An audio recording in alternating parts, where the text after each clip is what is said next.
Bismillahirrahmanirrahim. Assalamualaikum warahmatullahi wabarakatuh. Bismillahirrahmanirrahim. Alhamdulillah wassalatu wassalamu ala Rasulillah wa ala alihi wa ashabihi wa man tabi'ahu wa wala. Dalam keadaan kita sekarang ini, kita lihat bahawasanya kita harus faham agama itu, iaitu terutama sekali agama kita adalah agama fitrah.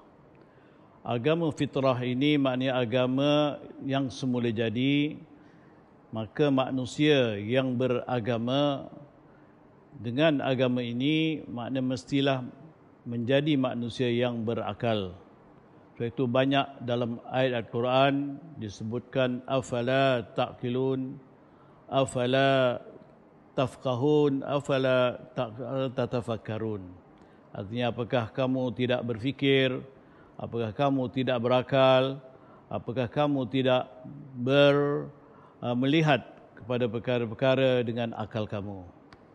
Maka dalam keadaan ini kita mesti faham, apabila menghadapi masalah, kita mesti pandai mengadaptasi ataupun menyesuaikan diri kita. Ibarat haiwan juga, kalau sekiranya mereka, haiwan-haiwan ini berada di air, dia pandai cara berenang di air. Kalau berada di tempat hijau seperti cicak umpamanya, dia akan menjadi hijau. Berada di tempat yang kelabu, dia akan menjadi warna kelabu. Jadi manusia yang berakal lebih lagi daripada itu. Jadi dengan keadaan ini, negara kita menghadapi masalah seperti ini, sebagaimana setiap manusia atau setiap yang bernyawa menghadapi cabaran.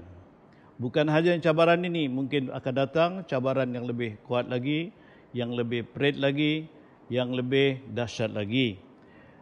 Sebagaimana kita mengetahui, kerajaan kita sendiri pun menghadapi cabaran-cabaran ini dapat mengatasinya.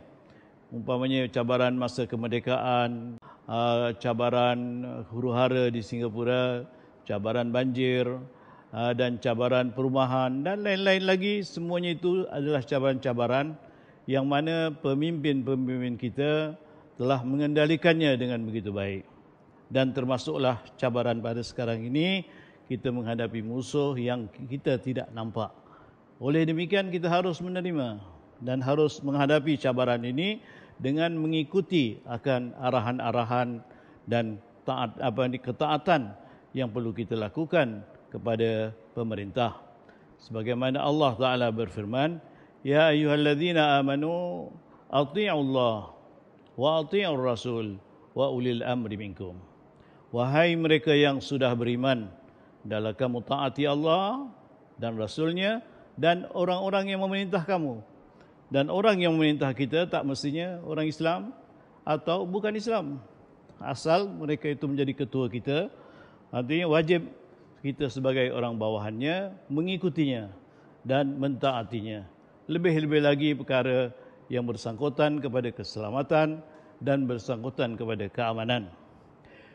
Oleh demikian, kita tidak heranlah kalau kita lihat masjid-masjid kita pun ditutup dan perkumpulan-perkumpulan yang selalunya dibuat tapi dihentikan. Itu adalah perkara cabaran-cabaran dan kita menerimanya sebagai satu perkara kerana demi masyarakat dan demi rakyat keseluruhannya.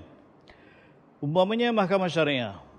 Mahkamah Syariah juga menerima cabaran-cabaran seperti ini dengan tidak memanggil klien-klien pada saat ini untuk ke mahkamah, tapi ditutup dan pegawai-pegawai yang berkenaan hanya melakukan dengan pentadbiran-pentadbiran melalui online saja.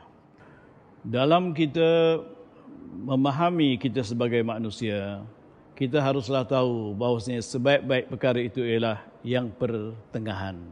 Ini adalah wasiat ataupun peringatan juga daripada Rasulullah sallallahu alaihi wasallam, khairul umuri awsatuha. Jadi dalam beribadat pun janganlah keterlaluan, dan dalam bermuamalah pada manusia jangan keterlaluan, dalam dari untung ataupun nak cari kemasyhuran atau dalam nak cari nama dan sebagainya pun jangan keterlaluan. Haruslah bersederhana. Begitulah juga dalam hal ehwal tindakan kita dalam keadaan negara ataupun dalam agama. Kita haruslah dengan secara pertengahan dan haruslah memahami agama itu dengan seluruhnya, bukan hanya dengan sebahagian ataupun dengan terpengaruh dengan sesuatu orang yang terlalu ekstremis dan sebagainya, dan jangan kita ikuti mereka itu.